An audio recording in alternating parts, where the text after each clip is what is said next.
In the face of escalating environmental challenges, climate policy has become paramount. We now have a panel discussion on climate policy. Moderating this session is Mr. Anson Sando from IIT MRP. Let's welcome our esteemed panelists for what promises to be a thought provoking dialogue. Ms. Sudha Raman, Member Secretary, Tamil Nadu State Planning Commission, Ms. Pallavi Das, Council on Energy, Environment and Water, Mr. Prakash Duraswamy, Director of Air Quality, WRI India. Great. I know we're running a little late, so I had to rush some of the questions out, but we'll have enough of time during tea break. So please stick around and you can meet most of our speakers. They will be here at least for some more time and catch up on questions. But we need to jump into this session on climate policy. It's a very vast topic. When we talk about all of the technologies that we've been talking about over the last day or so, everyone has questions around who's going to fund it, who's going to use it, where is it going to be deployed. So there's a multitude of things going on. But for today's discussion, we've identified 3 thematic areas that we're going to highlight. And that's because these are a few of the most poignant topics that we feel will play a crucial role in this energy transition and shift towards net zero. So the 3 topics that we've identified for today are, 1, simply the growth of renewable energy. That's across solar, wind, and all of the work that's been happening. The second topic is going to be on cooling, because guess what? One of the presentations that I made yesterday just sort of highlighted why it's important. 45% of building consumption in terms of energy goes in just cooling. So it's going to be an extremely, extremely big, energy lever. And the third, like many of you would have heard, the air that we're breathing is just getting worse and worse. I think Delhi has been the poster child for that, but the trend is sort of moving in the other cities. In fact, Professor Jhunjhunwala mentioned and showcased a very apt slide yesterday that 9 out of 10 most polluted cities in the world are in India. So these are the 3 themes that we've discussed and we'll be talking about today. And for these 3, I have 3 extremely distinguished guests with us. These 3 bring with them specific knowledge in these 3 areas, and that's why we've selected them. But it's such an honor to have my fellow panelists here with me today. The format of this discussion, which before that I'll hand it over to them, is going to be essentially, they're going to start with introductory remarks. And then I have a series of questions that I've curated, and then we'll try and open it up for a wide-ranging discussion, because we're going to try and make this as interactive as possible. But before I hand it over to my panelists, just want to sort of call them out by name. One, we have Prakash from WRI, who's actually doing a lot of work on clean air. He'll be the one that's going to be leading the discussion on the air. Of course, all of them can answer any and all of the questions. Sudha ma'am is actually the member secretary at the Tamil Nadu State Planning Commission. We've been doing a lot of work with their teams, and she'll be highlighting some of the excellent work that all of their teams have been doing on this cooling topic. And then Pallavi Das here is from the Center for Energy, Environment and Water. She'll be talking about largely, the energy transition story and what's been happening with renewables in India. So I will now invite my panelists to, again, start with maybe 3 to 5 introduction about themselves and a little bit about the work that each of you are leading in your respective roles. Prakash, do you want to start? Good morning. Happy New Year, everyone. So just to briefly introduce myself, I am the Technical Director of Air Quality at WRI India, that's World Resources Institute. I have more than 20 years of experience in air quality, focusing on measurements and modeling and applying those for managing air quality. My interest specifically lies in the kind of developing world. So until about 5 months back, I was working in the US and I have now returned back to India. My undergraduate is in chemical engineering, and then I did my master's and PhD in environmental engineering. And I have, as you know, when I was in the US, I've kind of managed projects, led projects funded by US Department of State, NASA, and EPA. And mostly all of them were focusing on building capacity in the developing world. So now, talking about the air quality issues, air quality has been linked with health effects. It's been responsible for nearly 6.7 to 7 million deaths annually. You know, what you think of normally as heart attack or asthma, all of these have been linked with air pollution problems. And out of that, about nearly 25% of the deaths happen in India. And this is on an annual basis. So you can kind of imagine the scale of problem that we are looking at. And as Mr. Anson mentioned, almost you have 9 out of 10 cities are in India, particularly, of course, most of them in the northern part of India that have really worse air pollution. So, we are in a session on climate policy, so I'll kind of try to link the air quality from an air quality perspective, try to link it with climate policy. So from an air quality perspective, much of the air quality management efforts has actually delineated climate change impacts, and that's primarily because of the nature of the regulations. When you kind of look at the history of the regulations, all of these were driven by the need for protecting human health. When you think about the smog, London smog, the air pollution episodes in the industrial belt in the US.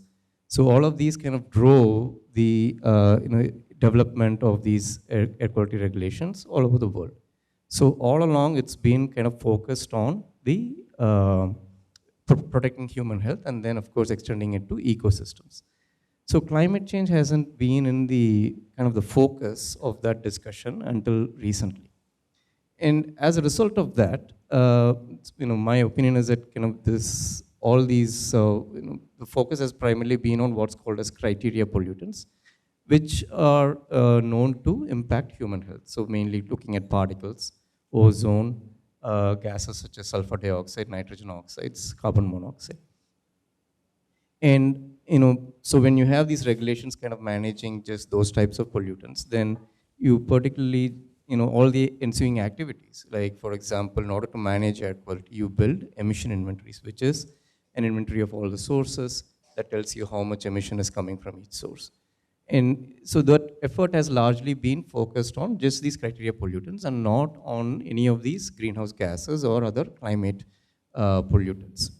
And I think that is a big gap in retrospect when we look at it, because it was until recently in the past 10 years or so, because of the UN climate protocols, several countries have then started kind of building this inventory of greenhouse gases. So, but still the air quality management community is kind of a little bit not involved very fully in the climate change aspect. So I see that as kind of an area where we can improve. And mainly how we can do that is kind of whenever we are talking about these emission inventories, think about it from an integrated emission inventory. So you're looking at these sources, developing emissions, estimating emissions from different sources. But in addition to the regular criteria pollutants that we look at for air quality, we should also start looking at some of these greenhouse gases and climate pollutants. And the two things: one, then it builds awareness, right, among the air quality community also, in addition to the purely the climate change scientists. So that's one. And the other thing is, when you start building kind of integrated emission inventories, then you also kind of realize the impacts of air pollution on climate, as well as the core benefits that can be obtained by controlling some of these sources. So, for example, when you talk about black carbon, which is a short-lived climate pollutant, and it is a part of the particles that's emitted by many of the sources. Open burning is one. It's an excellent talk. Just before, they talked about waste to energy. So open burning, waste burning is a big source. Any combustion source results in a generates black carbon. That has largely been out of the picture in terms of impact on climate change. It comes, but then the energy dies down in terms of kind of following up on that. So given that it's a short-term pollutant which stays in the air for only less than 2 weeks, so about 10 days is the atmospheric lifetime of black carbon. And so that is a pretty low-hanging fruit in terms of trying to control air pollution, and at the same time also have an impact on help with the climate change management. So that's one example. The other example is when you talk about particles in general. Of course, particles is mix of several different types of. It's composed of several different types of particles, and the composition will vary depending on which part of the region you're looking at.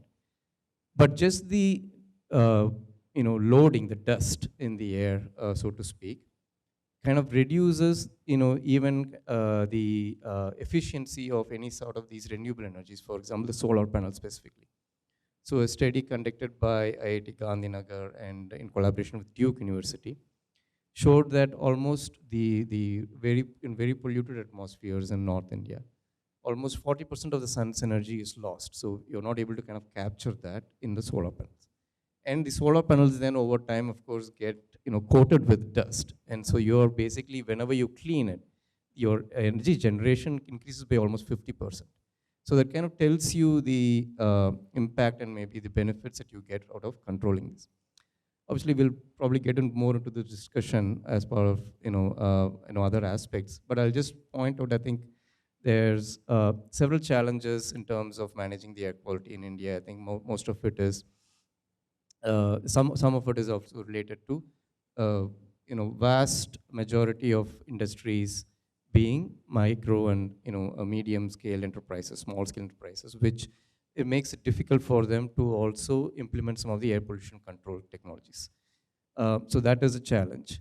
And so in addition to other challenges such as several of these sources, you have increase in vehicular growth, you have open burning, and some of the other obvious sources that you look at, like construction dust as well. So I'll just mention that I think these are interrelated, and I think when we kind of implement some of these regulations, also we need to kind of think about these core benefits and think about from that angle. So thank you. Thank you, Prakash. Sudha ma'am, would you like to go next? Hello. Yeah, wish you all a happy new year. So happy to be part of this Envision. A very brief introduction about me. I'm Sudha Raman, belong to the Indian Forest Service, presently working as a member secretary in the State Planning Commission. To just give you an overview about the works initiated by the State Planning Commission in terms of energy or climate and all other sustainable activities. One, we as a State Planning Commission, we are involved in policies formulation. We have been working in multiple sectors, starting from agriculture, housing, rural development, industries, innovation, and land use, water, etc. Out of all these, I think one thing which I would like to highlight here is the Planning Commission had come up with industry policy, and this had about 6 to 8 different segments were there within this, and one of it was EV policy. And we were so happy that the EV policy, what Tamil Nadu has rolled out, has come largely from the recommendations of the State Planning Commission as well. So I think Tamil Nadu is the EV capital. All of you are very well aware of it. And in terms, the state government is very, very particular that we create all kind of, and we create an ecosystem which will enable and enhance the production in terms of EV. And not just the production, even the present industries minister, I think he has been always talking that we need to improve on the R&D. I think IIT Research Park has been playing a very important role in that angle. So now we are also focusing on the GCCs are also getting established in the sectors of EV and on the energy and sustainability as well. The gym meeting, which is just going to be happening in the next 2 days. One major focus is again going to be the sustainability. So we can talk about economic development, but the economic development has to come along with the sustainable development as well. Because as India, we have got larger commitments towards the sustainability development goals, and we have got targets and indicators, which has the commitments from the industrial sector largely towards sustainability. So that's again, the state has been really focusing so much on that front as well. Having said that, I would like to draw your attention on some of the activities what the State Planning Commission has been doing right now. The previous speaker mentioned about on the air quality and the emissions. We at the State Planning Commission, with the support of the UK Embassy, the High Commission, we worked with Senex in developing low emission zoning for Chennai. This is one such model which we had come out, and this is based on the low emission zoning that was adopted in UK. And this largely focused on the vehicular emissions, how the vehicles can be controlled and how you can identify these low emission zones within the city, and how this low emission zoning can get into the urban planning. So this was the whole exercise of what has been done, and the report is also ready. We'll be sharing that with the Chennai Metro Development Authority and with the DTCP as a model which they can be adopting in the urban planning as well. Having said that, I would also like to mention that the state government, I think the Department of Environment, Climate Change and Forest, with the support of CEW, has made GHG inventory. GHG inventory, we are very well aware that India has the NDCs. We have fixed NDCs, and we are aiming to become net zero by 2070. Having said that, the state is really taking in proactive measures to ensure that we have a kind of an commitment in all the sectors. As a part of it, one initiative which has taken right now is that coming up with the GHG inventory for various sectors. This includes sectors like transport, energy, agriculture, land use, land cover change, because we very well know that agriculture and forestry contribute to even the CO2 emissions as well. So this inventory has been made, and this shows how the transition towards net zero has to be. We come up with the projection of when we'll be peaking and what sort of measures has to be taken for us to reduce from the peak towards the net zero level. So this trajectory has been, this projection has been made. I believe that there was a speaker from CEW who I think must have definitely spoke about this transition of what Tamil Nadu is aiming to come out with. And the previous speaker also mentioned about the discomfort, the health ailments and all that. And just to inform you that we are now working along with WRI as the knowledge partner. The State Planning Commission, with the British High Commission support, we are coming up with heat mitigation strategy. This is though it sounds like a public health or this, but we perceive it from different angle. One, heat as a disaster. Okay, when we call heat as a disaster, we know very well that how heat strokes and thermal discomfort has been a huge issue, especially in the northern states, or even our even adjoining states of Tamil Nadu as well has had large number of heat-related deaths and lot of other comorbidities which had come because of heat. So considering that, Tamil Nadu is now, we are taken measure on the heat mitigation strategy. In that, we are also considering the energy angle. We know very well that as heat increases, the need for air conditioning will also be increasing. That in turn will increase the energy demand, which will again, which will be contributing more to the GHG emissions. adding on to the urban heat island effect, and it goes on as a vicious cycle. So this is really a huge complex issue, and we are we as a state would like to come up with a policy exclusively of how we are going to manage this heat, and we are in discussion with the Tangentco as well. Having said that, the State Planning Commission is now preparing an report to see the opportunities of district cooling. I believe that most of us here in this under this roof must be aware of what is the district cooling concept, though it is very new. It might sound to be a very new concept to us in the tropical country, but it is a very common thing in the Western countries. They call it more as a district energy, because in most of the European countries, it's the heating which they need more than the cooling. But in the tropical country, we need more of cooling than heating. So we call it as a district cooling largely here. But then district cooling is one thing which industries, the need for industry is in terms of cooling is really very high. And when we are trying to come up with the IT enabled services, we have got sectors, other related industry sectors wherein cooling is very, very, very essential, and the need for cooling as the economic and the industrial development increases, the need for cooling is also going to be proportionately increasing, which will in turn contribute more to the requirement of the cooling, as well as, which will again contribute to heat production, which gets trapped because of the air pollution and all that. You can understand how this works, and the heat trap which will be caught in. So it's like a very large issue which we have to deal at the macro level.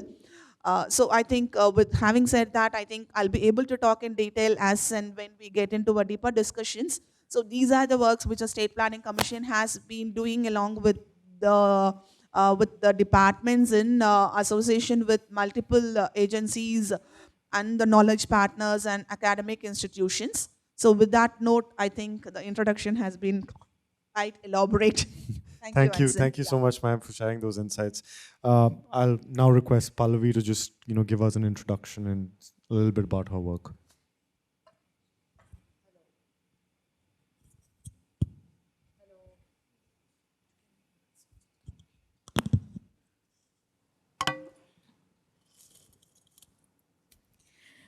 Yeah. Hello, everybody. This is Pallavi. Again, Happy New Year. I work with the Council on Energy, Environment and Water as a program lead. I'm particularly responsible for doing long-term energy modeling projections. And of course, we are supporting many state governments, including the state government of Tamil Nadu, for kind of understanding what would be the future energy demand in the state, what would be the future emissions in the state, what if a net zero would kind of come up for the state or for the country for that matter. So I'm part of the team that does long-term energy and emission modeling projections. My interests are on the climate policy side, and I've been following very closely the climate change negotiations at the Conference of Parties, the COP28 that just concluded in Dubai early last month.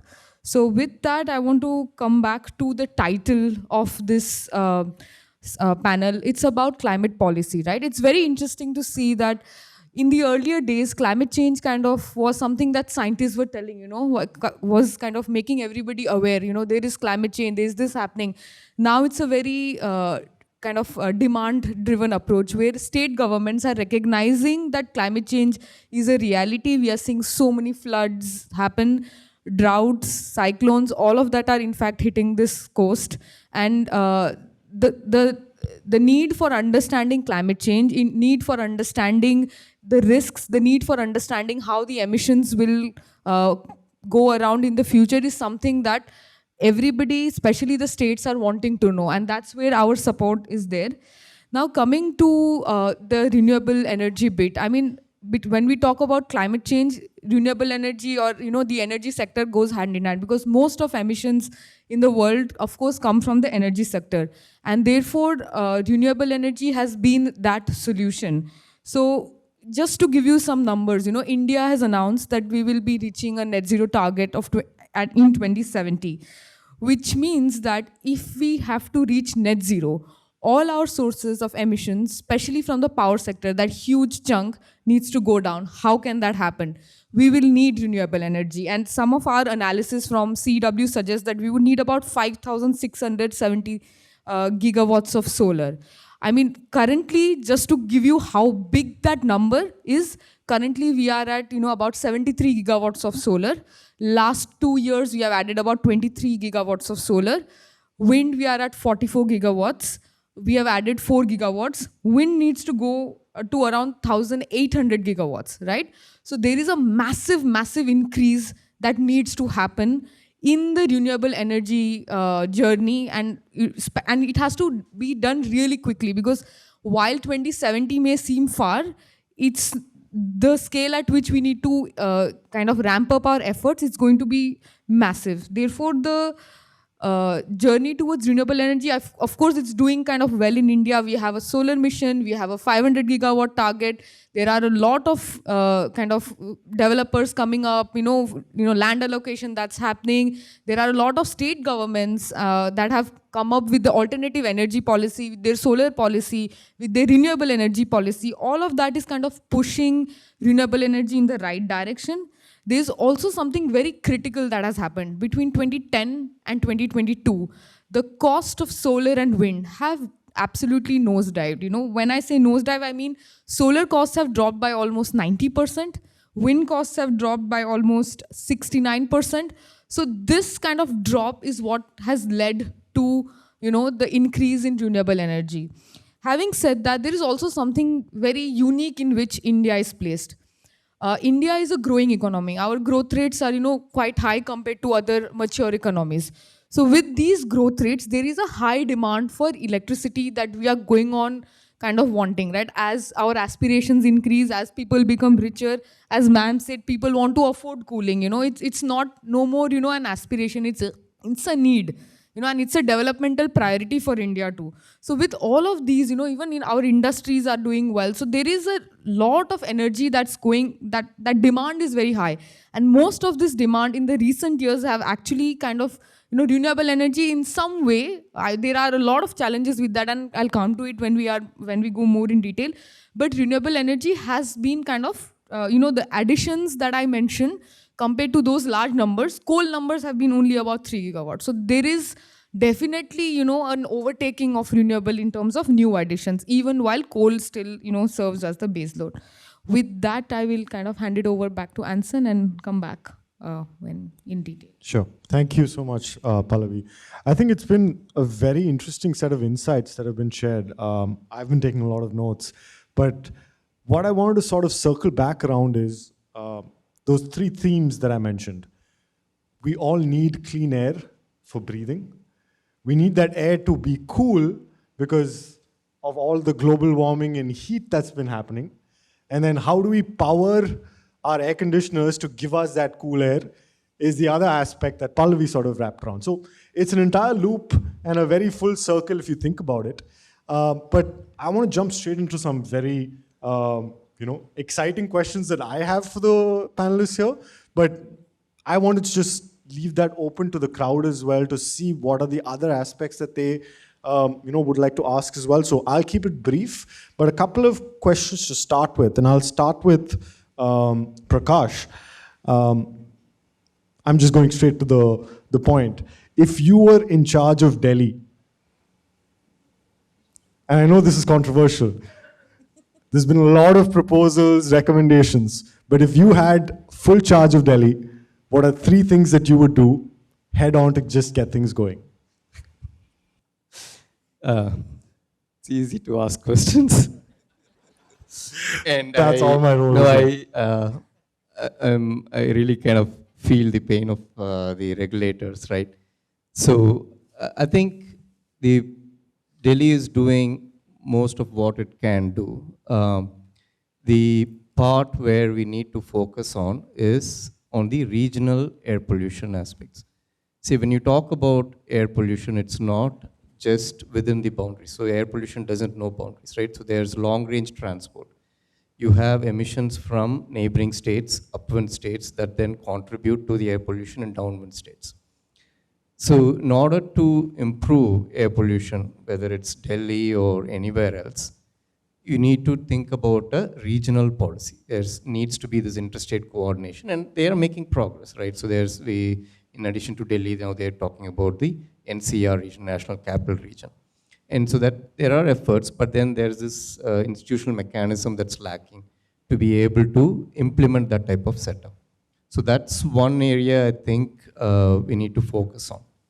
Delhi has already kind of transitioned, mostly banned all the industries within its boundaries, transitioned to cleaner energy. Most of all the public transport is already on CNG. So I think they are doing most of what they can, but still you have this regional burden. So when you look at air pollution, almost 50% or more can be from neighboring states, and that varies from day to day. So that is an important concept. Another thing to remember is it's not the emissions that are emitted directly. So even though, again, what's being discussed right now is particles, PM 2.5, right? So it's not just the particles that are emitted. So when you think about the other pollutants like nitrogen oxides and sulfur dioxide, even though it's gas, right, they then react in the atmosphere and then form, sulfate particles and nitrate particles.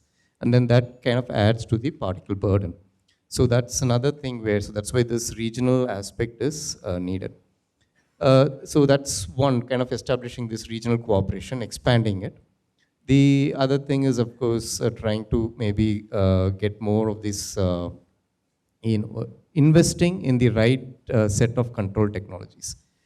I think it's hard to just speak about it without mentioning it directly. I think for example, investing in technologies such as smog tower is, in my opinion, it's not effective. There's only just a small radius of influence, within 100 meters or 200 meters, but you're spending several crores to actually install it and then operate it.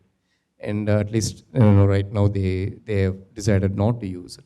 So that type of thing, but they are under tremendous pressure to kind of act. So I think there's also need for acceptance and awareness among the public that these things take time, and then on the lawmaker's side to be able to be focused on the long game and not kind of invest in such short-term solutions that actually are not productive. So I think those are kind of the areas that I would probably focus. Thank you, Prakash. And I think we can ask more questions, but I'm going to jump to Sudha ma'am. Just want to give one statistic to add some perspective. India is estimated, or Indian people are estimated to buy 1 billion air conditioners over the next decade. That is the amount of cooling that will be required to keep us all, comfortable in our rooms and, homes. The extent and magnitude of the amount of cooling demand that's going to come in is just unparalleled. I don't think people have realized it yet, and something that needs really immediate action. I know that the State Planning Commission has actually instituted an entire effort around that topic. So want to ask you, ma'am, can you shed some light around what you and your group are doing around the district cooling efforts that you mentioned, and what do you think are, some of the top priorities that we should be focusing on to address this large demand that's going to be coming in over the next decade and two? Yeah, we know very well that all of us like to be very comfortable, with that 24 degrees or less than that, okay. Yeah, of course, even I prefer that. Having said that, now it's no more a luxury, it's become a necessity when the heat getting really intense and the stress and the discomfort related to heat is getting more. That's on the general livelihood, general life of the people. But also adding on to it is the industrial need and the economic development which puts the need on the cooling. So we all very well understand the fact that cooling is definitely going to be increasing. The need for cooling is going to be increasing. With that, the energy demand is also going to be increasing. So this needs a kind of very broad thinking. in terms of how we are going to meet that the energy demand. That's one. Second thing, okay, if the air conditioning or the cooling has to be made affordable, how are you going to bring in the sustainability into it? So talking about that sustainability, it also tells about two things. One on the technology part as well, another on how the energy is produced. So yeah, there is so much of integration of, we very well know all that we have got several dots, different departments has got different targets and different policies which are separate dots. The role of the planning commission comes in connecting these dots together and to tell that this is going to be the future and this is how we would like the state to move forward, considering our targets and the ambitions and the aspirations what the state has largely. So we have a very first thing is that we have a target for renewable energy. And Tamil Nadu, you're very well aware that we are one of the pioneers in terms of renewable energy. Thanks to the geographical factors which are supporting that, we have got a good number of sun days and we have got a very good intensity of wind energy as well. And though the hydel has been comparatively less than the northern states, the production in terms of the hydel energy is comparatively less, but still we are exploring opportunities into that as well. So the wind energy is one topmost priority what the state is giving, and solar, again, we have a very, very high ambition for the solar energy target as well. So we are in discussion with Tangentco to see how this renewable energy can be mainstreamed and how the policies can be made which will encourage people to have have a kind of a good ecosystem for the production of the renewable energy as well. What could be the incentives or what could be the subsidies that can come along? Already the agriculture sector, many subsidies are available for the farmers to have solar pumps and to go in for the solar energy.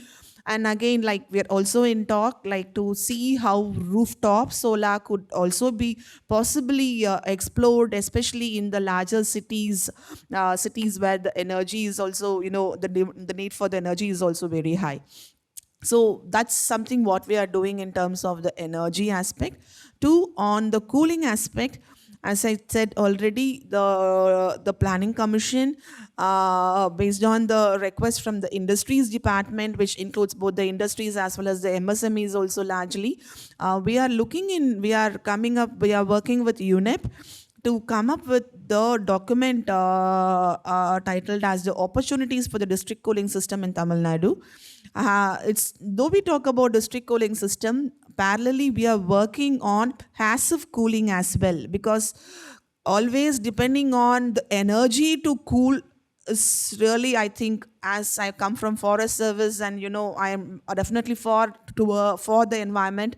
So it cannot be always based on technologies or other aspects, but still we'll have to also change our mentality to adopt passive cooling into the building architecture itself, the design itself, or rather I would say it should be coming in the urban planning itself. Okay, so we are again talking, we are focusing on, now the State Planning Commission is coming up with sustainable land use policy we are developing, wherein we are focusing largely on the blue-green infrastructure. What could be the development of a greening zone around the industrial hub or a very high density habitations, how that could help the people locally to improve their quality of life in terms of reducing the pollution or acting as an agent which will reduce the heat effect and bringing in a lot of the air, the fresh air into the environment. That's one aspect which we are largely looking in on the passive cooling aspect. And second thing is about how cool tiles or the technology of your roof keeping your building cool naturally by adopting a kind of, localized, we have, for example, I'm sure that most of the southern states have traditional practices in which has been, adopted historically in our building architecture. Probably now we are attracted more towards the Western culture, adopting glass buildings for the aesthetic point of view and all that. But still, adopting these kind of traditional methods in taking up passive cooling is one other aspect which we are looking into. And third thing is on, yes, economic needs, the quality of life or the sophistication what people prefer to have, and the comfort what they prefer, and the need for the industries and the other activities. Yes, we need you need the active cooling as well, for which we would like institutions like academic institutions and R&D people to come forward with technologies. Here we should also talk about the refrigerants. Okay, most of us what we talk about is on the district cooling and all that, but again, be it district cooling or a centralized chiller or be it air conditioner, what is the refrigerant that's used and the efficiency of the refrigerant, how you can come up with GHG, how you can reduce the GHG out of this, and what sort of technologies can be coming in. Recently, I happened to visit one expo which was organized by CII in Chennai Trade Center, wherein lots of technologies on sustainable air conditioners were they had displayed, and the data center, and very well that Chennai is becoming a hub of the IT and IT enabled services, and the need for the data center is also it's like very high. Data center comes with very high need for energy and as well as for the demand for cooling as well. So what sort of an ecosystem we can create to make sure that you have a sustainability coming in here in terms of energy production or cooling or whatever. So these are largely the things which we are working on. And the document which I mentioned about the opportunities of the district cooling, we are looking in at the data centers of the government and the industrial SIPCOT areas, the tidal parks which are proposed to be coming up in the tier 2 cities. And one thing is that now the TIDCO, the industries department, is planning to come up with fintech city, and they are exploring the opportunity of district cooling system to be incorporated in the fintech city. And these are the kind of initiatives what the State Planning Commission has pioneered, and the departments are very supportive. And with the support of all the knowledge partners, these are the works which we are exclusively doing in terms of district cooling or the energy and the policies. Yeah. Great. Thank you so much, ma'am. I'm going to jump straight into Pallavi because we're actually running short of time. But before that, I wanted to sort of highlight what Pallavi mentioned.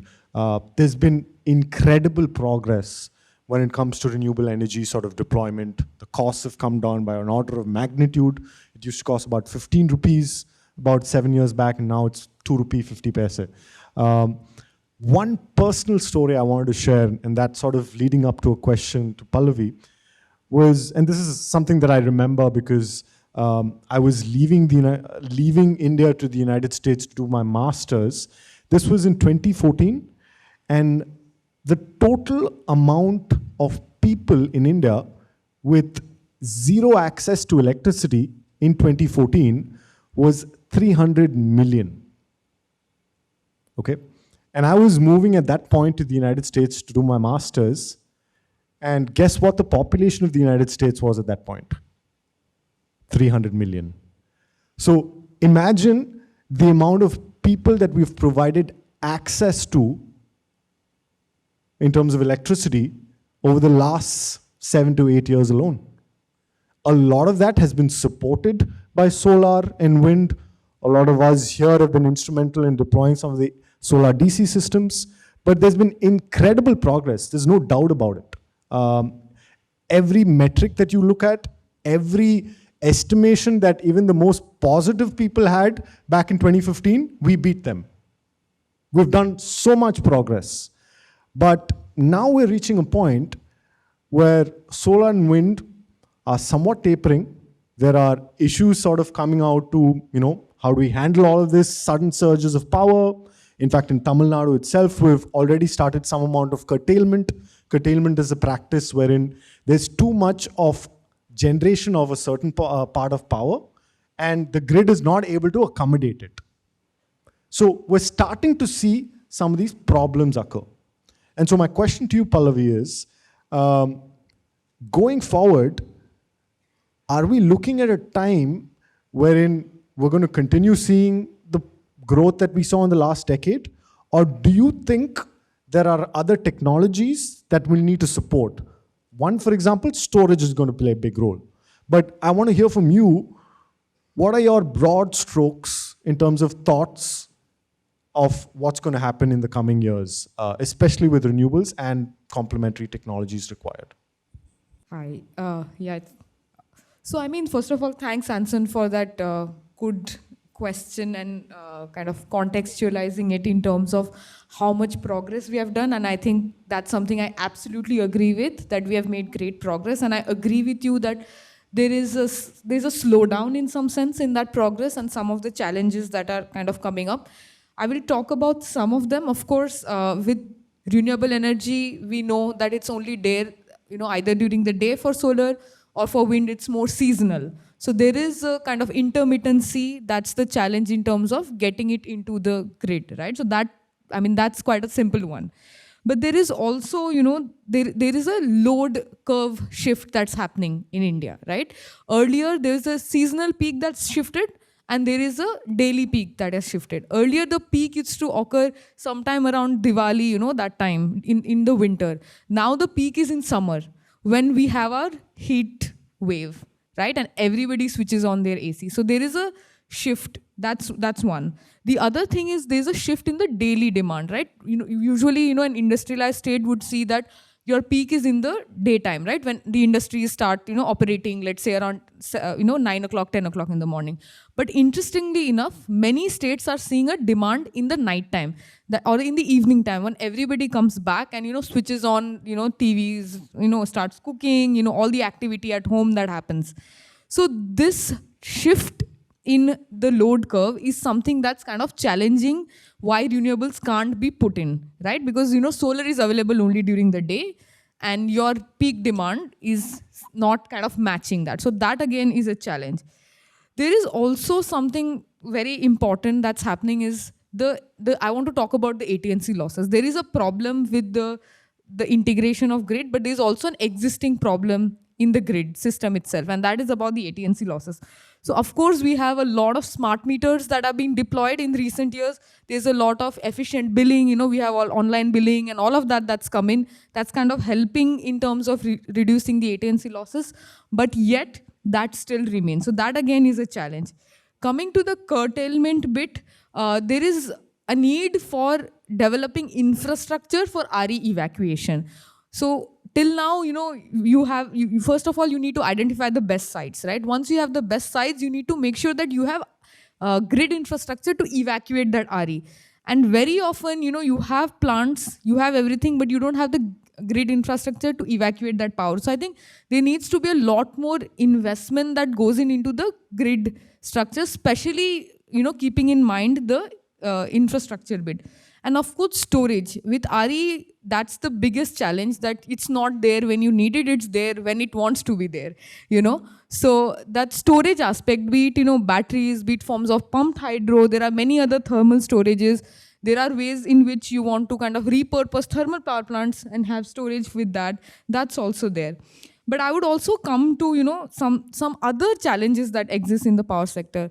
And I want to talk about something that's very, very, critical. That's the DISCOMs. The DISCOMs in the country are going down in, losses in thousands and thousands of crores.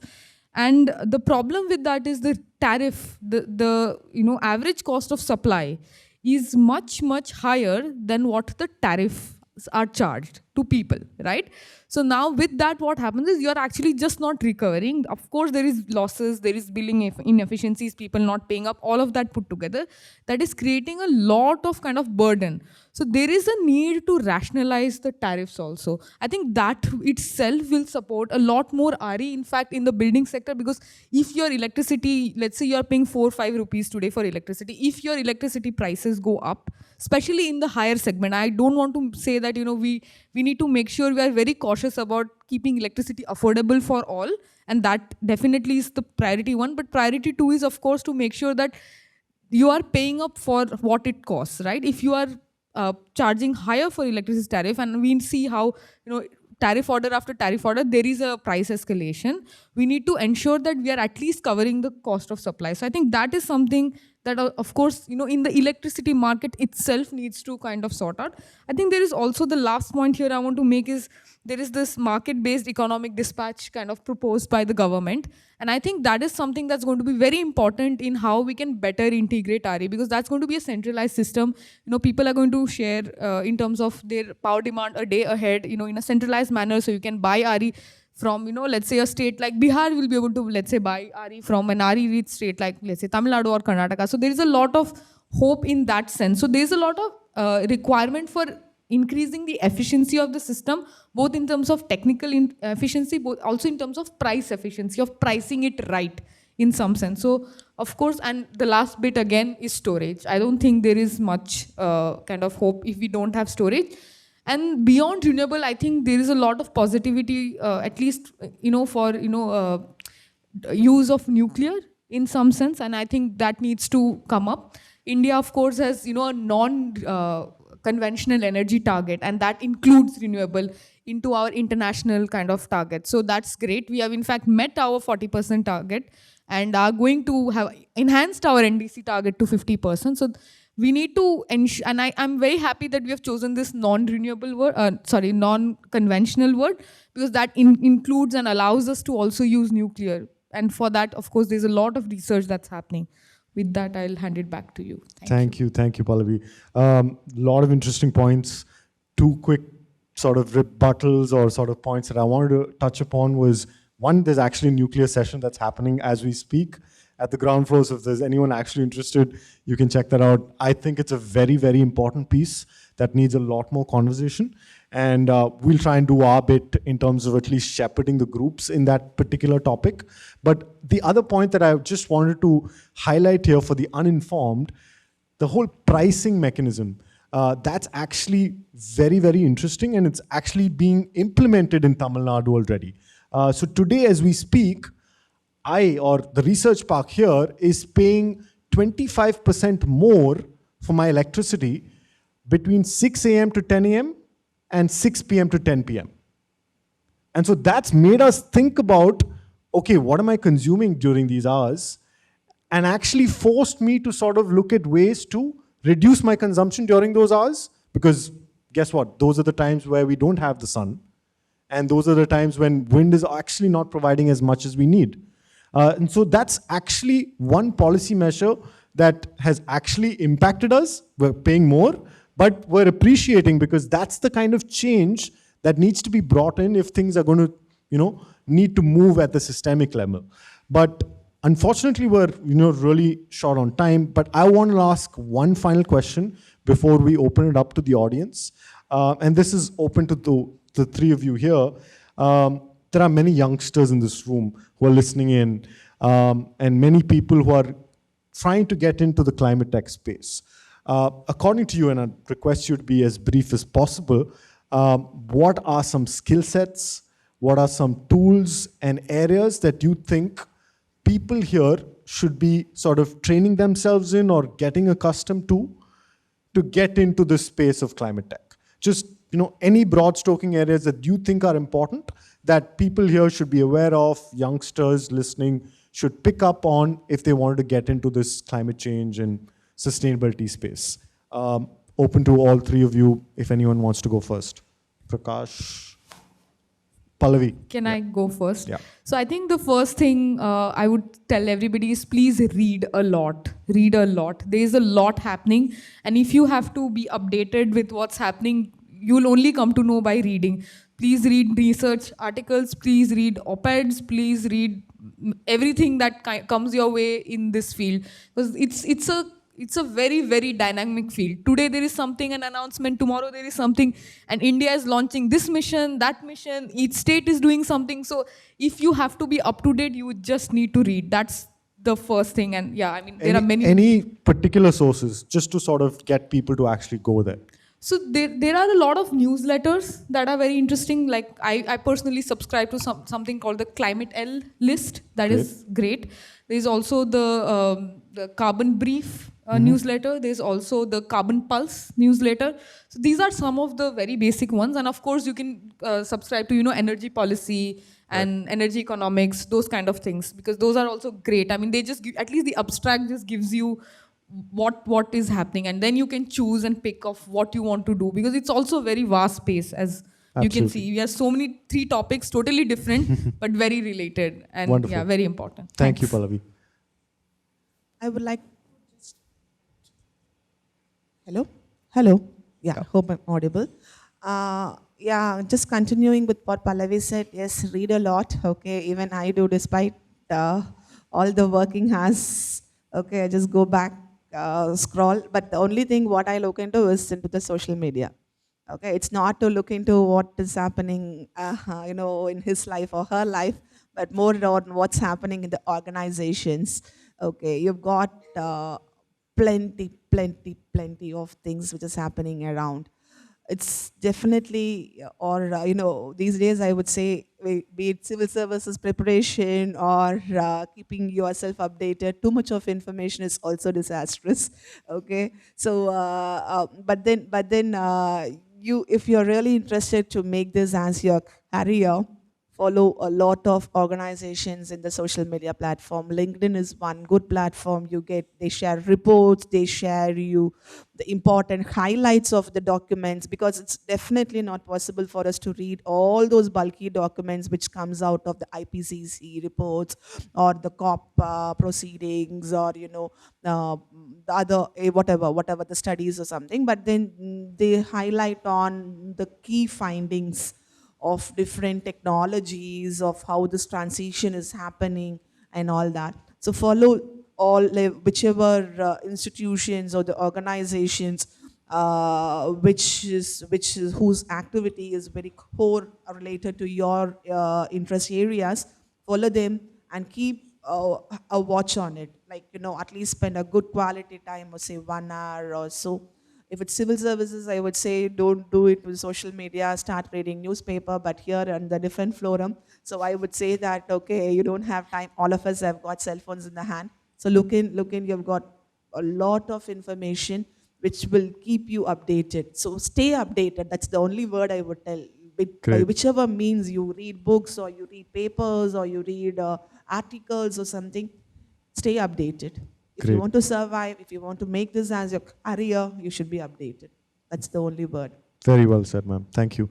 Prakash, any final thoughts before we open it up? I'll just say that I think much of our problems these days are interdisciplinary in nature. So I would suggest kind of reading beyond your own disciplines, getting to know what's interrelated with any area that you're working on, and kind of understand how those impact. So we'll need to start thinking from a systems perspective, a holistic perspective, to be able to manage this climate change. And the other thing, from an air quality perspective, where we lack is the kind of solutions for small scale industries. So, being entrepreneur and thinking of such innovative solutions that would help specifically small scale industries I see it as a gap in the air quality area. So anything, kind of encourage these youngsters to kind of start thinking from an entrepreneurial sense, and be willing to take, risks and be innovative in your thought process.